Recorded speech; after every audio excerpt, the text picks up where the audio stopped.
సుమన్ టీవీలో మీ business promotions కోసం ఈ కింది నెంబర్ను సంప్రదించగలరు.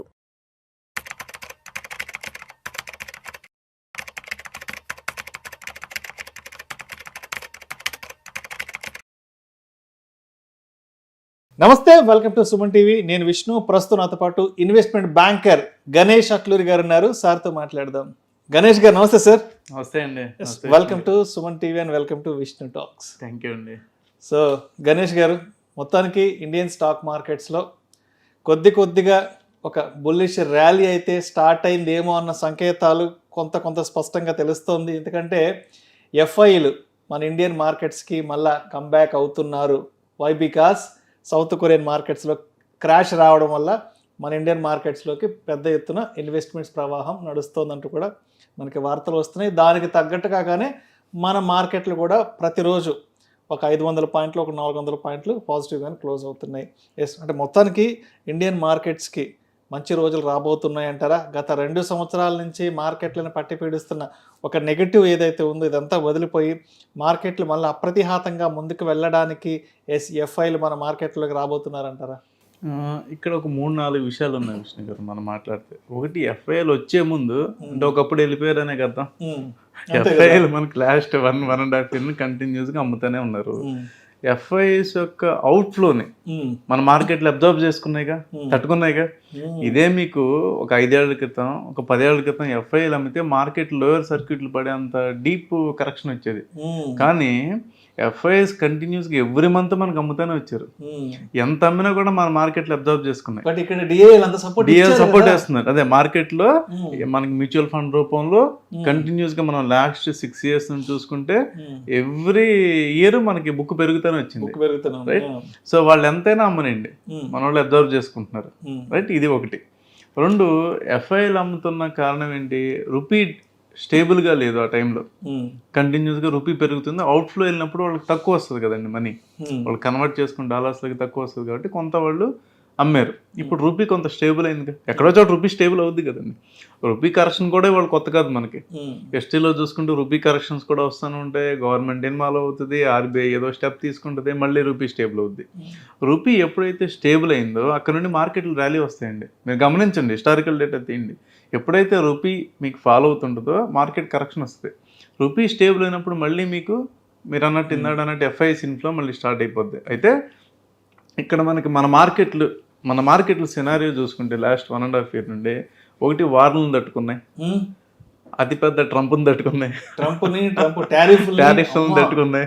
ఓకే, తర్వాత మన రూపీ డిప్రిషియేషన్ తట్టుకున్నాయి, ఎఫ్ఐఎస్ అవుట్ఫ్లోని తట్టుకున్నాయి మార్కెట్లు. ఇవన్నీ తట్టుకుని మార్కెట్లు ఈ స్టేజ్లో ఉన్నాయి. ఓకే, వీటికి అన్నిటికన్నా ముందు ఓవర్ వాల్యుయేషన్ అనేది కూడా కొంత మన మార్కెట్లో నడిచింది.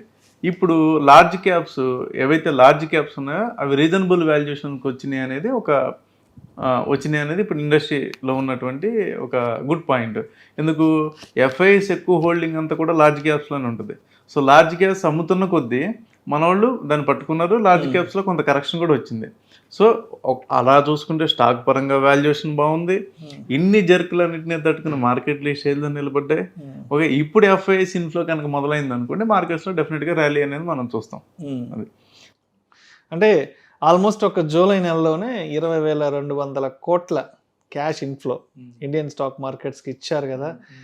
అంటే ఇక్కడ ఇంకొక పెద్ద డిస్కషన్ కూడా ఏమి నడుస్తుందంటే, ఎఫ్ఐలు మళ్ళీ మార్కెట్స్లో కంబ్యాక్ ఇచ్చారు కాబట్టి అటు ఎఫ్ఐలు డిఐలు పెద్ద ఎత్తున పలానా సెక్టార్స్లో లేదా పలానా స్టాక్స్లో పలానా కంపెనీస్లో పెద్ద ఎత్తున ఇన్వెస్ట్ చేస్తున్నారంటూ కూడా కొన్ని కథనాలు వస్తున్నాయి, వార్తా కథనాలు. మనకి పబ్లిక్ డొమైన్లో ఉంది. ఇంకోటి, మనం కూడా ఇప్పుడు ఇది వ్యూవర్స్ ఎవరైతే ఉన్నారో ఇది ఎడ్యుకేషన్ పర్పస్ అండి. దీన్ని బట్టి మనం డెసిషన్ తీసుకోవద్దు. ఎందుకంటే this is the information we are giving and we are analysing the information. So అది మీరు గుర్తుపెట్టుకోండి. ప్రేక్షకులు కూడా మా నుంచి విజ్ఞప్తి అండి, ఇప్పుడు మాట్లాడుతున్న డిస్కషన్ ఇది ఎటువంటి రికమెండేషన్స్కి సంబంధించింది కాదు. This is only for the education and knowledge sharing పర్పస్గా మాత్రమే దీని గురించి మాట్లాడుతాం. దయచేసి ప్రేక్షకులు గమనించుకోరు. ఇక్కడ ఎటువంటి కంపెనీస్ని కానీ స్టాక్స్ని కానీ రికమెండ్ చేసే ఉద్దేశం అయితే లేదు. పెట్టుబడులు పెట్టే ముందు మీ అడ్వైజర్ని సంప్రదించి వారి తుది సలహా మేరకు మాత్రమే మీరు పెట్టుబడులు పెట్టుకోండి దయచేసి. ఎస్ గణేష్ గారు. ఇప్పుడు ఏంటంటేనండి ఎఫ్ఐఎస్ వచ్చినప్పుడు అంటే ఇక్కడ మనం ఒకటి గమనించాలి, ఎఫ్ఐఎస్ వెళ్ళేటప్పుడు ఏ కంపెనీలో ఉండి వెళ్ళారో వచ్చేటప్పుడు అదే కంపెనీలో పెట్టరు కదండి. డెఫినెట్గా కదా, థీమ్ మారుతుంటుంది, కంపెనీస్ మారుతుంటాయి. ఇప్పుడు ఒకసారి మనం లిస్ట్ గమనించినట్టయితే, లిస్ట్ నేను మీకు చూద్దామండి. రీసెంట్గా ఎవరైతే పబ్లిక్ డొమైన్ లో ఆర్టికల్స్ లిస్ట్ చూస్తే వాళ్ళు ఇంక్రీజ్ చేసింది అదానీ పవర్లో ఇంక్రీజ్ చేశారు, JSW Steel, Adani Green Energy, Torrent Pharma, Groww, IREDA, IREDA, ACME solar, HFCL, JSW energy, Meesho, Angel One, IndusInd Bank, NTPC Green Energy, Sterlite Technologies, Himadri special chemicals. అంటే ఓవరాల్గా మీకు ఏంటంటే ఒక థీమ్ బేస్ వాళ్ళు వెళ్ళారు అనేది మనకు అర్థమవుతుంది. Energy or green. ఇప్పుడు మీరు చెప్పిన దాంట్లో ఆల్మోస్ట్ కొంత గ్రీన్ ఎనర్జీ మీద కొంత మేజర్ ఫోకస్ పెట్టారేమో అనిపిస్తుంది కదా, ఈ సోలార్ అండ్ గ్రీన్ ఎనర్జీ మీద. Consumption and energy, consumption and energy, ఈ రెండు ఇప్పుడు మనకి main theme. So domestic consumption versus energy themes. So ఆ థీమ్ లోకి ఫ్లో ఎక్కువ వస్తుందండి ఇప్పుడు. ఎందుకంటే ఇన్ఫ్రాస్ట్రక్చర్ మీద మనం ఎప్పుడు అయినా గుర్తుపెట్టుకునే విషయం గారు, మనం కంట్రీస్ స్టడీ చేసినప్పుడు మీరు US 3 trillion ఆర్ 4 trillion నుండి 10 trillionsకి వెళ్ళినప్పుడు, అలాగే చైనా మనకన్నా ఒక 10 ఏళ్ల ముందు ఆ జర్నీ స్టార్ట్ అయింది కదండి, 4-5 trillion ఆర్ 3 trillion నుండి 10 trillion. ఈ జర్నీలో ఇన్ఫ్రాస్ట్రక్చర్ బాగా అవసరం ఉంది. ఈ జర్నీలో పవర్ కన్జంప్షన్ ఎక్కువ ఉంటుంది. ఈ జర్నీలో ఎనర్జీకి సంబంధించి ఎనర్జీ లేని ఏది నడవదు కదండి. ఇంకా అప్పటికి మీకు ఇంకా ఈవీ థీమే లేదు, ఇప్పుడు ఈవీ థీమ్ వచ్చింది కొత్తగా. సో ఈ ఎనర్జీ సెక్టర్ అనేది మేజర్ ప్లే చేస్తుంది, రోల్ ప్లే చేస్తుంది. ఈ ఎనర్జీ సెక్టర్స్లో ఏవైతే అట్రాక్షన్ ఉంటాయి వాళ్ళకి వాల్యుయేషన్స్, అందులోకి వెళ్ళిపోతున్నారండి. అందులోకి ఎఫ్ఐఎస్ ఫ్లోస్ వస్తుంది. అలాగే కన్జంప్షన్ బేస్డ్ స్పెషాలిటీ కెమికల్స్ ఎక్కడ వాడతారు? ఈవీ బ్యాటరీస్లో. ఈవీ బ్యాటరీకి సంబంధించిన ఏదైతే స్పెషాలిటీ కెమికల్స్ ఉన్నాయో that is the theme. Right. So Ganesh గారు, ఇప్పుడు నిన్న మొన్నటి వరకు గ్లోబల్గా మార్కెట్స్ని, మన ఇండియన్ స్టాక్ మార్కెట్స్ని బాగా ఇబ్బంది పెట్టిన అంశాలంటే మేజర్గా వార్కి సంబంధించిన ఇష్యూస్. ఆల్మోస్ట్ లాస్ట్ 4-5 నెలలు పెద్ద ఎత్తున అదే నడిచింది. మనకి ఫిబ్రవరి 28వ తారీఖు నుంచి వారు నడవడం, తర్వాత హార్మోజ్ అక్కడ మూసివేయడం, తర్వాత పశ్చిమాసియాలో పెద్ద ఎత్తున అక్కడ ఇబ్బందులు అన్నీ చూసాము. తర్వాత దానికంటే ముందు ట్రంప్కి సంబంధించిన టారిఫ్లు, ఇవన్నీ కూడా మార్కెట్స్ని పెద్ద ఎత్తున ఇబ్బందులకు గురి చేశాయి.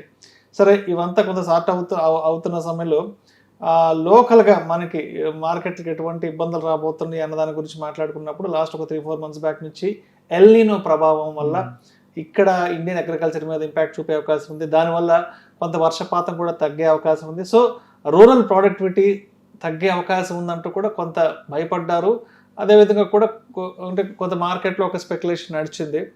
బట్ అంటే ఇక్కడ మాన్సూన్ కొంత లేట్గా స్టార్ట్ అయినా కూడా ఆల్మోస్ట్ మనం చూస్తే నార్త్ ఇండియాలో మొత్తం పెద్ద ఎత్తున వర్షపాతం నమోదైంది. వరదలు వచ్చాయి, వరదలు అస్సాం చూసాము, జార్ఖండ్, తర్వాత మహారాష్ట్ర, గుజరాత్, ఢిల్లీ, ఆల్మోస్ట్ ఉత్తరాది రాష్ట్రాల్లో పెద్ద ఎత్తున జరుగుతుంది. మన తెలంగాణ రాష్ట్రంలో కూడా మనకు ఒక లాస్ట్ 15-20 days నుంచి మంచి వర్షపాతం నమోదవుతుంది.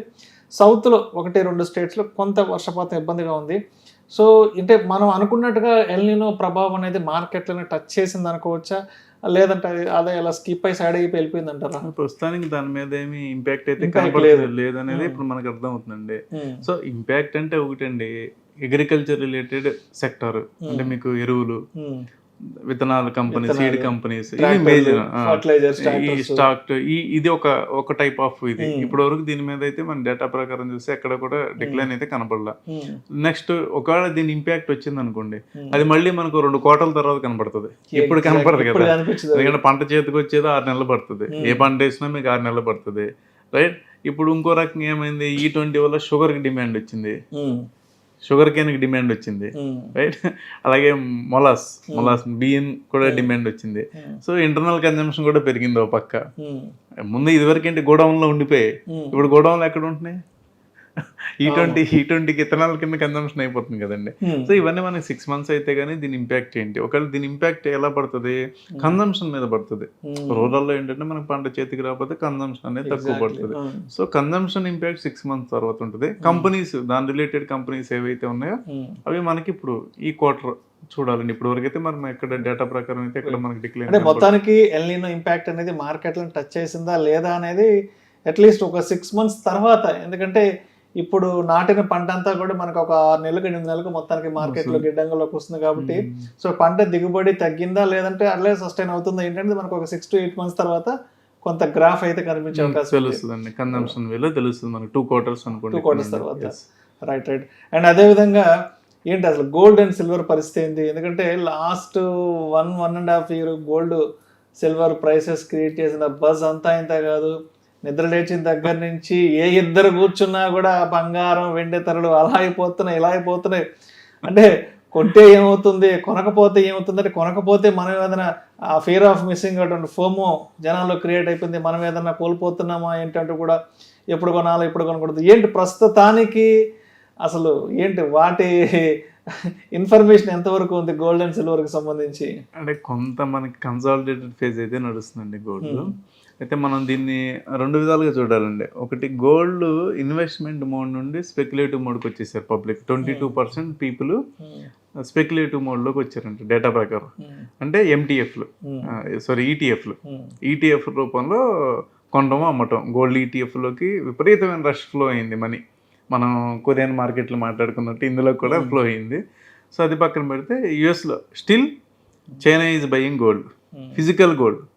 చైనాలో వాళ్ళు డిజిటల్గా గోల్డ్ బై చేయడం బ్యాన్ చేశారండి. స్టిల్ ఇంకా వాళ్ళు బై చేస్తున్నారు. ఓకే, గోల్డ్ టెక్నికల్గా చూసుకుంటే అంటే ఇప్పుడు మరీ మనం ప్రిసైజ్గా చెప్పలేం కానీ టెక్నికల్గా చూసుకుంటే ఒక లెవెల్ ఉందండి. ఆ లెవెల్ దిగితే ఒక $500 ఫ్రీ ఫాల్ అయ్యేటువంటి ఛాన్స్ ఉంది. అంటే దిగుతుందా లేదా మనకు తెలియదు, కానీ దిగితే మాత్రం ఫ్రీ ఫాల్ ఒక 400 to 500 points ఫ్రీ ఫాల్ ఉంది. ఎందుకంటే ర్యాలీ మనం చూస్తే అక్కడ నుండే ర్యాలీ వచ్చిందండి. సపోర్ట్ లెవెల్స్ చూసుకుంటే అక్కడ నుండే మీకు $600 కంటిన్యూస్గా పెరిగింది ర్యాలీ యూఎస్ మార్కెట్లో చెప్తున్నాను. సో ఒకవేళ పడితే ఫ్రీ ఫాల్ అంటూ జరిగితే ఒక $500 పడే ఛాన్స్ ఉంది. అలా కాకుండా చూసుకుంటే గోల్డ్కి అప్పటికి ఇప్పటికీ పెద్ద చేంజ్ అయితే ఏం రాలా. ఇప్పటికీ కూడా యుఎస్ కరెన్సీ యుఎస్ డాలర్స్ని వద్దనుకునే కంట్రీస్ యుఎస్ డాలర్స్ని అమ్ముతున్నాయి, దాన్ని గోల్డ్ కింద రిజర్వ్స్ కింద మార్చుకుంటున్నాయి. Gold is a common currency for all of the countries. So అది ఆ థీమ్ అయితే ఇప్పటికీ మారలా. టెక్నికల్గా మేబీ కొంత కరెక్షన్ అయితే రావచ్చు. ఆ వస్తే మాత్రం ఒక 400-500 points డాలర్స్ డిఫరెన్స్ రావచ్చు. అండ్ కన్క్లూషన్ ఇంకొక విషయం కూడా చెప్పండి. సో ఎఫ్ఐఎల్ కూడా ఇండియన్ మార్కెట్స్కి కంబ్యాక్ అవుతున్నారు. చాలా మంది ఫైనాన్షియల్ ఎక్స్పర్ట్స్ ఏం చెప్తున్నారంటే ఎస్ ఈ ఆగస్ట్ నుంచి మార్కెట్లకు మంచి రోజులు రాబోతున్నాయి అంటారు. బికాస్ కారణం ఏంటంటే ఆగస్ట్ నుంచి మనకి కన్సంప్షన్ ఎక్కువ ఉంటుంది. ఆగస్ట్ నుంచి మనకి నవంబర్ డిసెంబర్ వరకు ఫెస్టివల్స్ ఎక్కువ ఉంటాయి.